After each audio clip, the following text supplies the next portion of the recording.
The story begins in Taiwan, where a young woman named Lucy is talking to her boyfriend Richard. The two are standing outside a 5-star hotel. Richard is holding a gray suitcase with handcuffs attached to it in a very suspicious way. He tells Lucy to go into the lobby of the hotel and deliver the suitcase to a man named Mr. Zhang. According to him, it only contains some important documents, and the whole task will barely take 2 minutes. But Lucy has no interest in delivering it. She asks Richard why doesn't he do it himself. Making excuses, Richard admits that his relationship with Mr. Zhang is not good, which is why he wants Lucy to do the job instead. Lucy refuses and says she has to prepare for her exams, but the panicked Richard suddenly reveals that he is supposed to receive $1,000 for delivering the suitcase, and if Lucy does it, he will give her $500. Hearing this, Lucy realizes that the suitcase must contain something important, but she still refuses. Just as she starts to walk away, Richard suddenly grabs her hand and handcuffs her wrist to the suitcase. Angrily, Lucy demands the key from him, but Richard tells her that Mr. Zhang has it. Left with no other choice,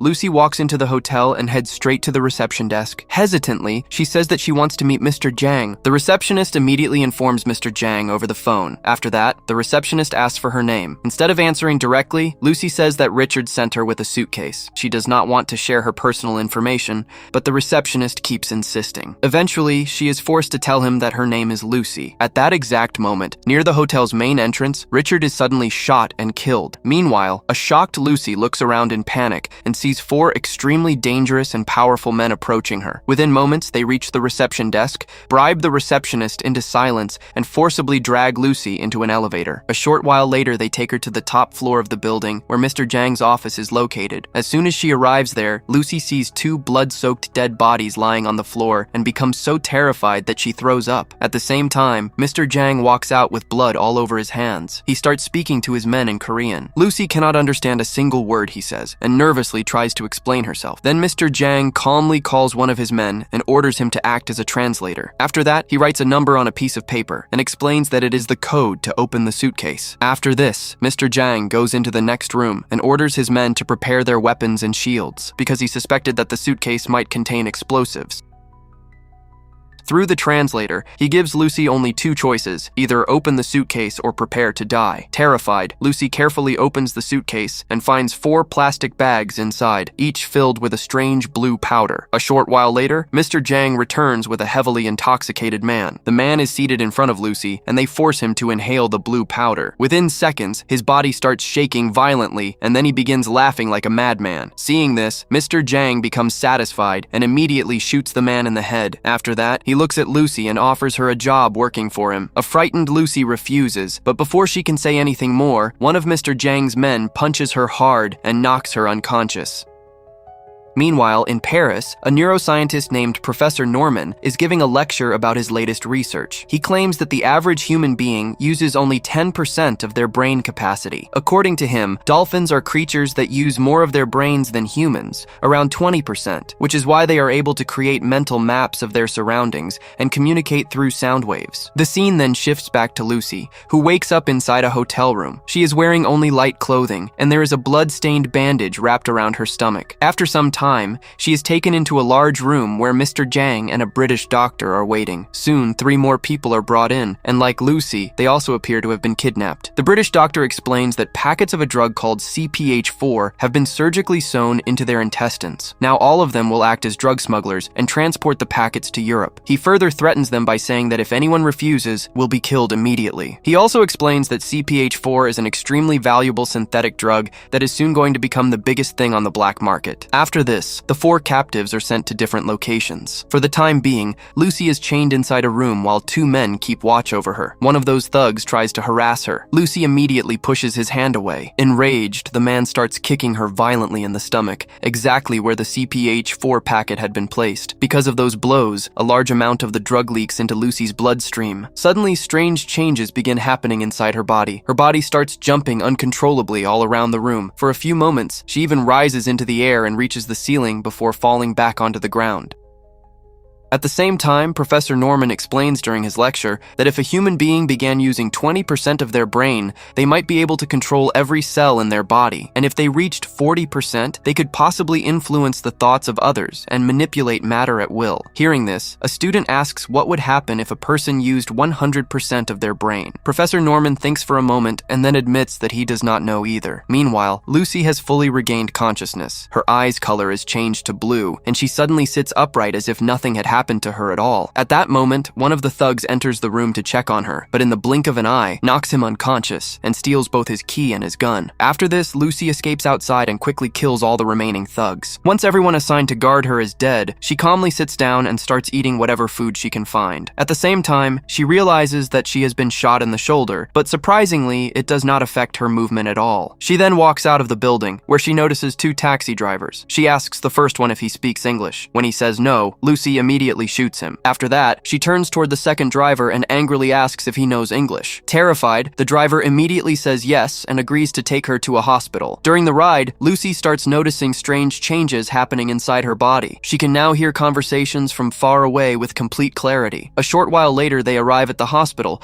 where even the signs written in Taiwanese begin to make perfect sense to Lucy, as if they were written in English. She walks straight into an operating room where doctors are performing brain surgery on a patient. Lucy looks at the patient's scans and immediately shoots him. According to her, he was going to die anyway. She then starts explaining several complicated scientific concepts that she had never known before. After that, Lucy forces the doctors to remove the drug packet from her body. During the surgery, she calls her mother and tells her that she loves her very much. A short time later, the doctors successfully remove the drug packet from her body. Lucy tells them that the drug is called CPH4. The hospital's chief surgeon explains in amazement that natural CPH4 is produced in tiny amounts inside a woman's body during the 6th week of pregnancy, where it provides energy for the baby's development. That is why he cannot understand how Lucy is still alive after taking such a massive quantity of it. After this, Lucy returns to Mr. Zhang's hotel. At that moment, he is relaxing in his room while getting a tattoo and a facial treatment. The moment Lucy enters, she kills all of his bodyguards and then stabs both of Mr. Zhang's hands with knives. By now, her powers have grown even stronger. Using her new mental abilities, she reads through Mr. Zhang's memories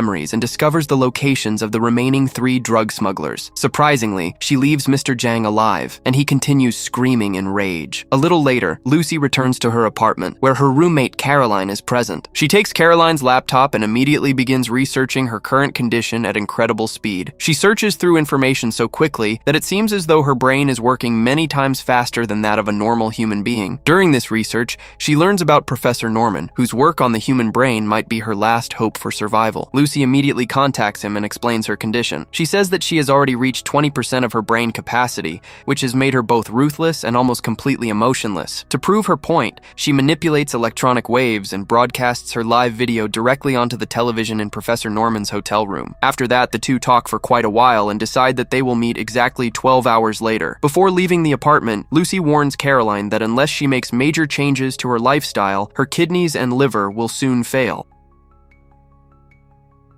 Meanwhile, news of Lucy's strange behavior at the hospital spreads all across the media. To hide her identity, she changes both the color and style of her hair and then boards a flight to Paris. At the same time, she contacts Interpol officer Pierre Del Rio and asks for his help in locating the remaining 3 drug packets. Lucy provides such precise information and details that Interpol manages to capture all the remaining drug smugglers within just a few hours. During the flight to Paris, Lucy continues researching her condition non-stop. She is now using 2 laptops at the same time and searching the internet for every piece of information possible. After some time, a flight attendant tells her to turn off her laptops, but Lucy ignores her and asks for a glass of champagne instead. Unfortunately, after drinking the champagne, the cells in her body begin malfunctioning and her body starts breaking apart. Lucy immediately rushes to the restroom, where her body rapidly begins turning into dust. To stop herself from dying, she consumes all the remaining CPH4 at once. This brings her body back to normal, but a few moments later she loses consciousness. consciousness. When Lucy opens her eyes again, she finds herself in a hospital in Paris. Outside, Officer Pierre, several police officers, and doctors are waiting for her to wake up. Lucy immediately gets up, walks out of the room, and knocks everyone in the lobby unconscious except for Pierre. Then she removes all the bullets from Pierre's gun and tells him to take her to the place where the remaining drug smugglers are being held. On the way there, Lucy uses her powers to observe the phone signals moving throughout the city. Out of millions of signals, she is able to hear specific conversations and discovers that Mr. Zhang's most dangerous man, G, is heading toward the hospital where the remaining 3 smugglers are located. The moment she learns this, Lucy takes control of Pierre's car herself and starts driving through the streets at insane speed. But by then,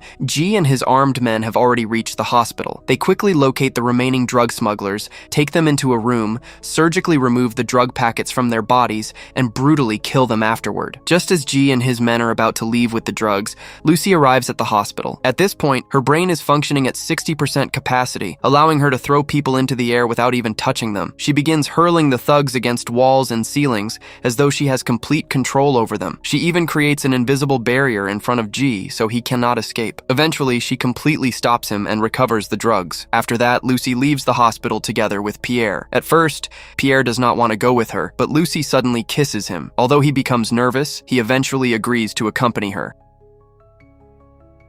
Meanwhile, Mr. Yang spots Lucy inside a police vehicle and immediately orders his men to follow the car. A short while later, Lucy and Pierre meet Professor Norman and his colleagues inside a laboratory. There, Lucy begins explaining astonishing things she has learned through her extraordinary mental abilities. At the same time, Mr. Zhang and his men break into the laboratory and begin shooting at the security guards. Inside the lab, Lucy talks about the nature of time and human thought. Then she tells Professor Norman to inject the remaining 3 CPH4 packets directly into her body. Lucy knows that her body cannot withstand such overwhelming mental power for much longer, which is why she wants to reach 100% brain capacity before she dies. Soon, her brain power rises to 70%, and her body begins transforming into a black, liquid-like substance. That strange matter starts spreading across the laboratory's computers and other electronic equipment. Lucy starts transferring all of her knowledge and information into those computers. Only a short while later, she begins controlling matter in such a way that the entire laboratory disappears, and the scientists suddenly find themselves standing in an endless white space. Then Lucy combines all the electronic devices together and creates an extremely advanced supercomputer. Meanwhile, Mr. Zhang and his men become surrounded by the police. Desperate to reach Lucy, he orders G to blow open the laboratory door with a rocket launcher. At the same time, Lucy projects her consciousness thousands of miles away and suddenly finds herself in Times Square. After that, she begins traveling through time using her mental powers. With just a movement of her hand, she starts moving backward into the past. The time slowly goes further back until it reaches humanity's earliest ancestors. She touches one of those primitive humans, and at that exact moment, Lucy reaches the beginning of time itself, where she witnesses the creation of the universe, the Big Bang, with her own eyes. Meanwhile, Mr. Zhang finally enters the laboratory and slowly points a gun at Lucy's head. He pulls the trigger, but by then Lucy has already reached 100% brain capacity. At that exact moment, her body disappears, and her consciousness merges with the time and space of the universe itself. The only things left behind are her clothes and the black supercomputer. Driven mad with rage, Mr. Zhang is just about to kill the scientists when Pierre suddenly enters the laboratory. The Interpol officer immediately shoots Mr. Zhang and kills him on the spot. At the end of the film, the supercomputer also begins to break apart and eventually transforms into a small black flash drive. Professor Norman picks it up and realizes that it contains the secrets of the entire universe. Meanwhile, a worried Pierre asks Professor Norman where Lucy has gone. At that exact moment, a message appears on Pierre's phone that says, "I am everywhere," and that is where the story ends.